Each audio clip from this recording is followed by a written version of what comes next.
saiu aí ontem, né? Uma bomba foi jogada no mercado de criptomoedas brasileiro, que foi uma série de regras que o Banco Central definiu aí para o mercado de criptomoedas no Brasil. Fecharam o cerco, acabou a palhaçada no Brasil, a regulação chegou forte e vai mudar aí várias das regras. O que está acontecendo? Vamos entender aqui, né? Notícia aqui deu declarando o Bitcoin. O Banco Central publicou ontem, né, dia 10 de novembro, a resolução BCB 519, 520, 521. Lembrando que isso aqui são resoluções, né? Não é exatamente lei, mas anteriormente tinha sido aprovada uma lei que definiu que quem faria essas definições era o Banco Central. Não por isso que está saindo essas coisas agora, né? Que regulamentam o funcionamento das sociedades prestadoras de serviços de ativos virtuais. Sociedades prestadoras de ativos virtuais, leia-se aí basicamente corretoras e análogas, né? No país e detalham como ocorrerá o processo de autorização, operação, integração dessas instituições ao mercado de câmbio e ao sistema financeiro nacional. Deixa eu aumentar um pouquinho aqui para ficar mais fácil para vocês acompanharem. Nesse texto, o nosso objetivo é trazer as principais pontos que afetam. Isso aqui é o texto do Declarando Bitcoin aqui, que é um site que fala sobre declarações e tudo mais, né? Todas as corretoras serão nacionais? Então, o primeiro ponto aqui das novas regras trata da autorização de prestadora de serviços de ativos virtuais, que, para simplificar, chamaremos aqui de corretoras ou exchanges, tá? É como eu falei antes. A partir da vigência da nova resolução, todas as corretoras que quiserem operar no Brasil deverão estar regularizadas, sendo constituídas no país ou possuindo sede sujeita às leis de autoridades brasileiras. Com isso, exchanges estrangeiras que hoje atuam no mercado brasileiro, como Binance, Bybit, BingX, MaxC e outras, terão 270 dias contados a partir de 2 de fevereiro de 2026 para transferir suas operações e clientes para uma empresa sediada e autorizada pelo Banco Central.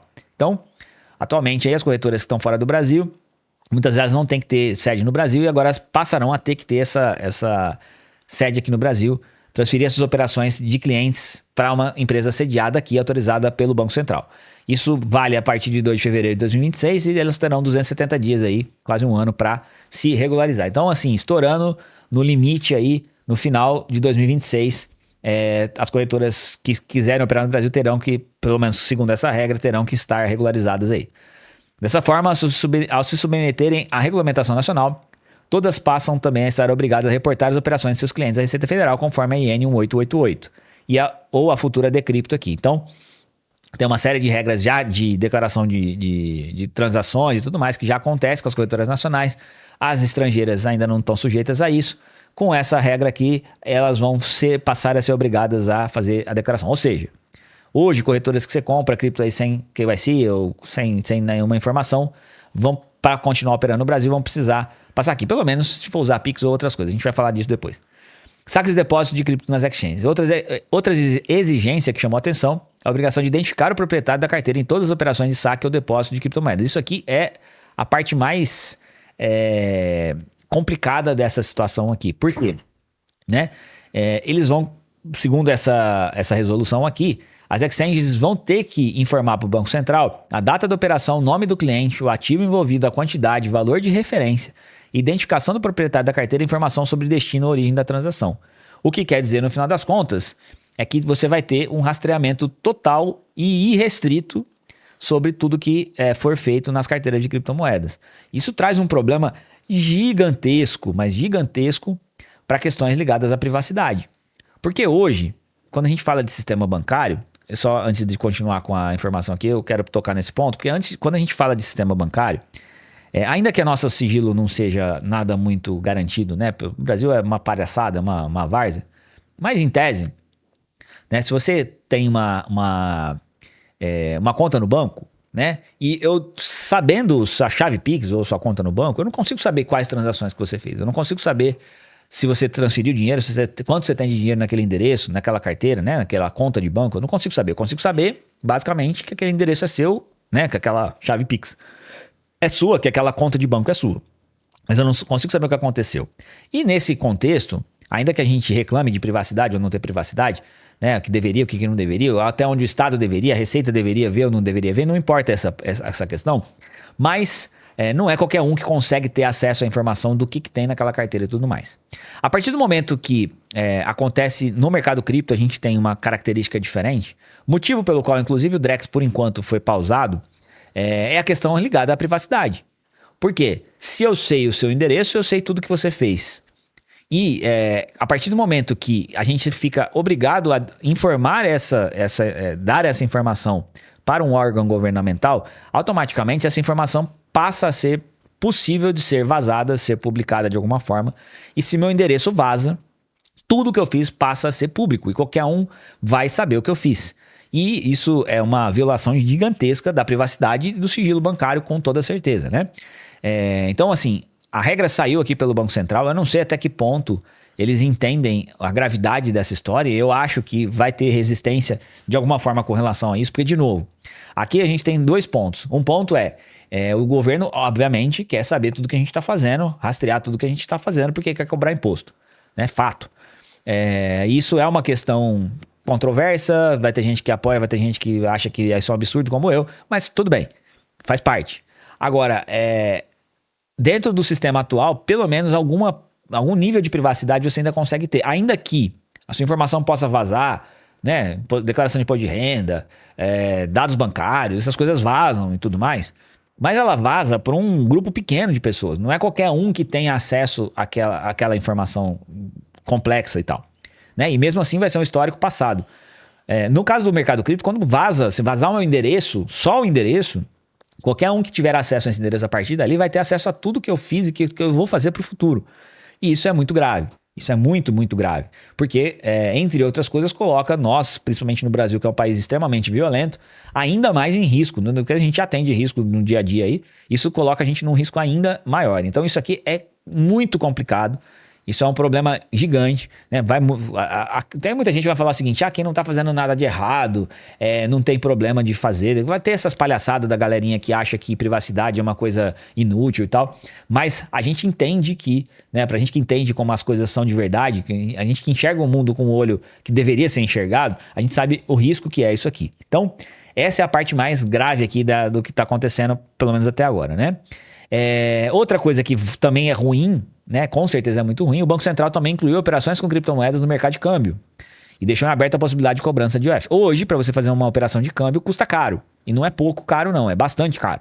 Porque você tem que fazer lá, pagar IOF para fazer a conversão de dinheiro de uma moeda para outra. Tem que pagar o spread, tem que pagar é caro. É um negócio caro de fazer. Fazer isso com criptomoedas é uma forma que a gente tem, inclusive, de fugir do IOF, né? Porque, em tese, eu não estou fazendo uma remessa internacional. Eu estou simplesmente trocando uma moeda por outra, né? A questão do câmbio aqui, no mercado de câmbio, tem uma questão de fazer remessa internacional e tudo mais. E não necessariamente trocar criptomoedas é realmente fazer uma remessa internacional.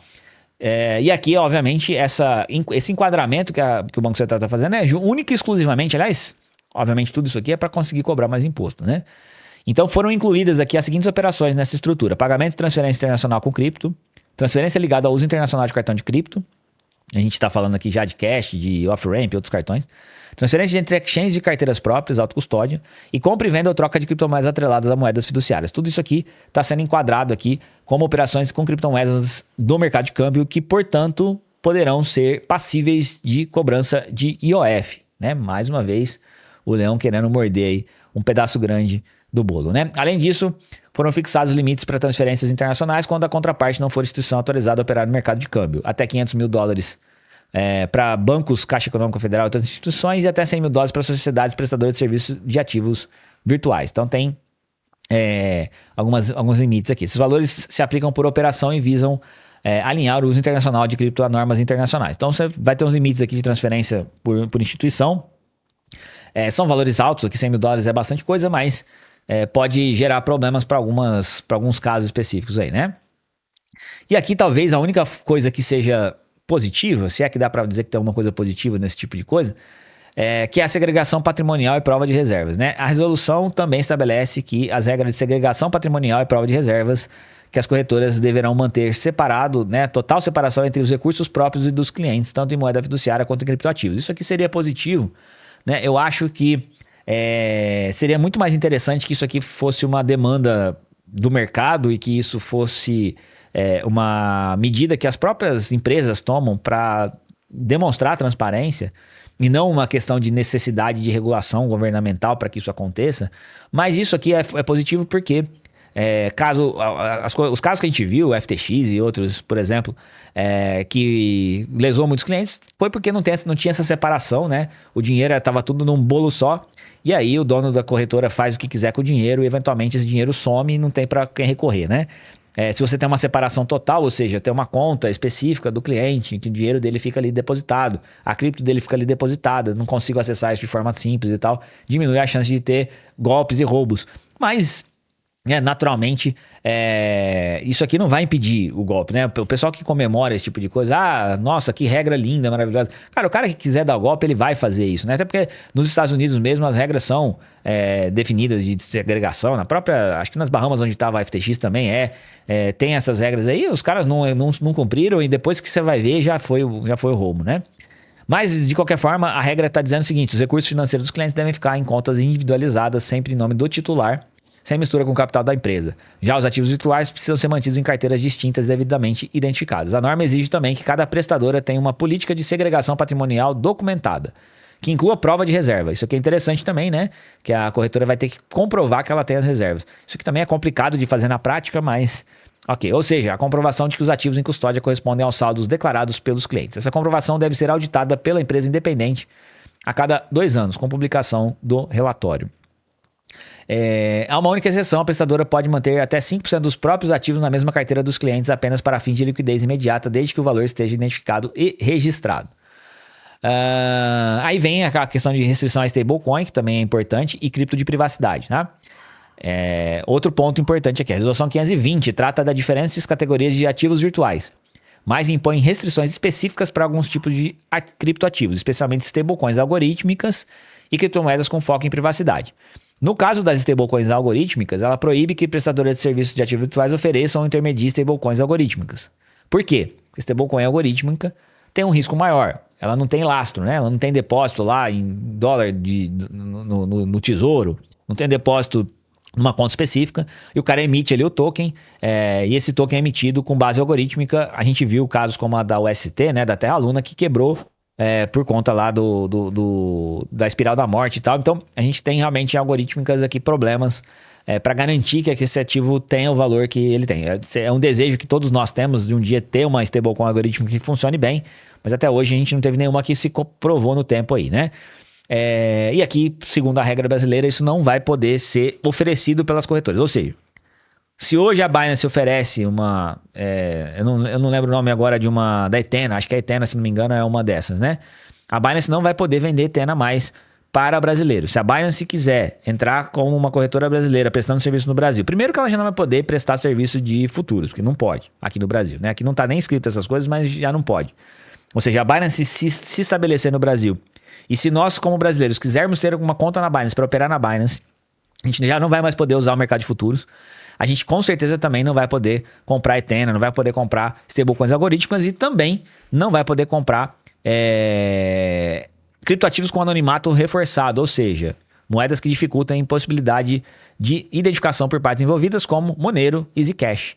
Então, a XMR, que é a Monero, e a Zcash, a ZEC, não poderão ser vendidas para brasileiros aqui, caso essas corretoras atendam essas regras e entrem aqui no Brasil, né? As 3 resoluções entram em vigor em 2 de fevereiro de 26, mas parte das regras referentes à auditoria ao envio de informações só passam a valer em 4 de maio de 26.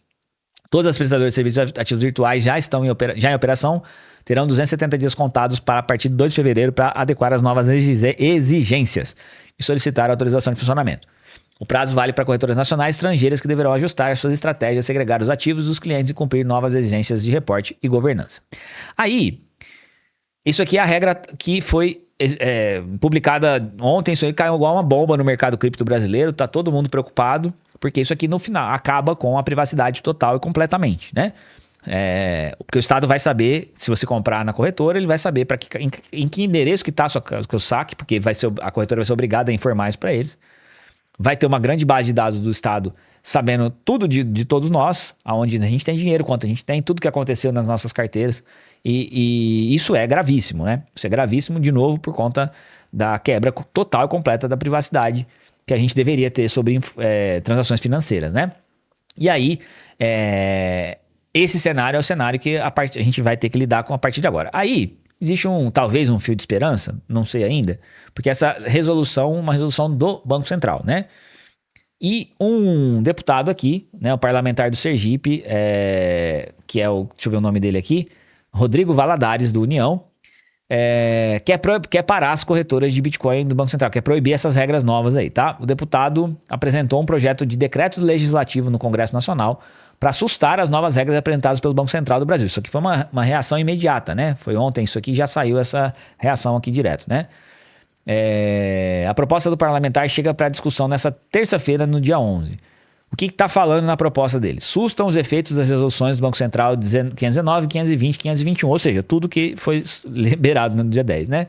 Que dispõe sobre enquadramento regulatório de representações digitais de valor lastreados em moeda estrangeira, bem como sua classificação operacional no âmbito do mercado de câmbio. O foco da nova proposta é a ação do Banco Central incluir stablecoins associadas ao mercado de câmbio no Brasil.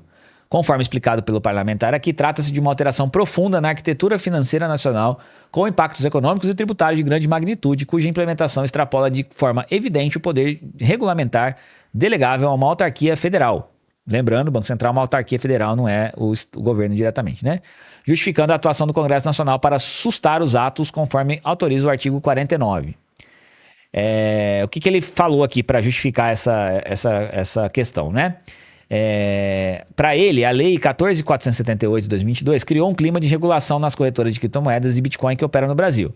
A tramitação do projeto, que resultou na sanção presidencial, contudo, não chegou a considerar que stablecoins tinham qualquer relação com o mercado cambial, né? Então, na lei que determinou que o Banco Central seria o órgão que iria regulamentar isso, não tinha essa estruturação dizendo que stablecoin tem uma relação cambial. Essa redefinição não ocorre de mera interpretação técnica, mas de verdadeira criação normativa. Stablecoins nunca foram consideradas legalmente instrumentos de câmbio, e tampouco há na legislação vigente qualquer autorização para que o Banco Central as enquadre dessa forma. A Lei 14.478 aqui deliberadamente não equiparou stablecoins à moeda estrangeira, não as integrou ao regime de câmbio e tampouco autorizou o Banco Central a alterar sua natureza jurídica. Então, segundo o deputado, essa mudança do Banco Central agora, ele ultrapassa as competências de regulamentação que ele tem para esse tipo de coisa, né? Para ele, associar stablecoins com o mercado cambial, coloca esses ativos virtuais na mira de cobrança de impostos. Aqui, ó, tá aqui o segredo, né? Por que estão fazendo isso? Porque isso passa a ser passível de IOF, né? O câmbio aqui como cobrança aqui pelo Estado. Nessa falta de transparência regulatória, contraria os princípios previstos na Lei de Liberdade Econômica de 2019, especialmente no que se refere à necessidade de fundamentação para os atos que impactam a atividade econômica. Isso aqui afeta muita gente. Então é isso, né? Então, sustar as regras não é mesmo que rejeitar regulação. Ele também está explicando que a sua apresentação contrária à atual regra não é uma forma de rejeição às regras, assim ele entende que sustar as resoluções apresentadas pelo Banco Central do Brasil, né, é uma forma de levar ao Congresso o debate. Então, a ideia do deputado aqui é que essa discussão seja feita de uma forma mais estruturada e o Banco Central não ultrapasse as regras que estão estabelecidas na legislação. Então, para colocar stablecoins, segundo esse deputado, para colocar as stablecoins na mesma categoria ali de câmbio, precisa mudar a legislação. O que o Banco Central pode fazer é regulamentar estruturas que já estão aprovadas na lei e isso não entraria ali. Então isso ainda é uma coisa que ainda vai dar pano para manga. A gente tem aí, basicamente, pouco tempo, né, até o final do ano, aí, no começo do ano que vem, para conseguir ainda ter algum nível de privacidade, pelo menos nas corretoras que a gente tem atualmente. Se você quer ter privacidade sobre as suas criptomoedas, seria importante o quanto antes você adquirir aí uma carteira de hardware como essa aqui da OneKey, comprar ou montar uma carteira, fazer sua própria custódia e ter essas criptomoedas. Porque assim, até o momento, até que se prove o contrário, as regras de regulamentação do Brasil vão solicitar que a partir da implementação da lei, né, a partir da implementação da regulamentação, essas informações sejam divulgadas, sejam compartilhadas. Até ali, teoricamente, o passado não poderá ser compartilhado, né? E as corretoras não têm essa estrutura e tudo mais. Então, existe uma chance, e ela ainda é grande, de que as coisas que aconteceram no passado não sejam automaticamente reportadas para a Receita. Agora, pode ser que saia alguma regulamentação no Brasil, até o passado é incerto, e que as corretoras as corretoras que a gente tem hoje, Binance, as corretoras grandes aqui, que elas passem a reportar, inclusive, coisas que aconteceram no passado, e aí não vai adiantar a gente ter comprado em corretora, a gente vai estar automaticamente aí já doxado, né? A gente vai estar automaticamente com as nossas informações sem nenhum tipo de privacidade. Na dúvida, né, eu acredito que a gente deva tentar correr o máximo possível antes que essas regras sejam implementadas, se elas realmente forem, tudo indica que se não for agora vai ser mais para frente. O quanto antes é importante você aprender a fazer autocustódia, é importante você aprender a ter a sua própria custódia e assim você ter um pouco mais de privacidade. A partir do momento em que você tem a sua própria custódia, a sua carteira com você pode usar finanças descentralizadas para comprar cripto, para trocar cripto, o que não vai dar para fazer naturalmente depois dessa regra, que é você comprar cripto com Pix, por exemplo. Porque aí você vai ter que passar por uma corretora, uma estrutura assim que vai acabar reportando e vão saber que você fez essa compra. Agora, dali para frente, depois que você tem criptomoedas, o que você consegue fazer várias coisas sem manter a sua privacidade. E aqui eu não estou falando de lavar dinheiro, eu não estou falando de cometer nenhum tipo de crime, nenhum tipo de ilícito. Simplesmente é fazer as suas transações com privacidade, sem que os bandidos não consigam ter acesso ao que você está fazendo na sua carteira. Para comprar a sua carteira, acesse aí prohash.com.br. Aqui é um lugar onde você pode comprar a sua hardware wallet, aprender a fazer a sua própria custódia, porque quando você compra a carteira com a gente dá um curso junto aí gratuito para você poder aprender a fazer a custódia. E assim, tendo a sua carteira, tendo as suas criptos com você tem a chance aí de ter a sua privacidade garantida, mesmo depois da implementação dessas regras. E agora, vamos entender até onde que isso tudo vai pegar, quais vão ser as corretoras que vão atender essas normativas, quais não vão atender, porque isso existe essa possibilidade, né? As corretoras que quiserem prestar serviço no Brasil, teoricamente vão ter que estar aqui, mas vai ter corretora com certeza que não vai querer montar uma estrutura, montar um CNPJ, pagar estrutura jurídica no Brasil, todo o custo alto que é manter empresas aqui no Brasil. E aí a gente vai descobrir isso, como é que vai ficar no futuro. Mas, com certeza, essa caça a criptomoedas iria acontecer aqui no Brasil em algum momento, né?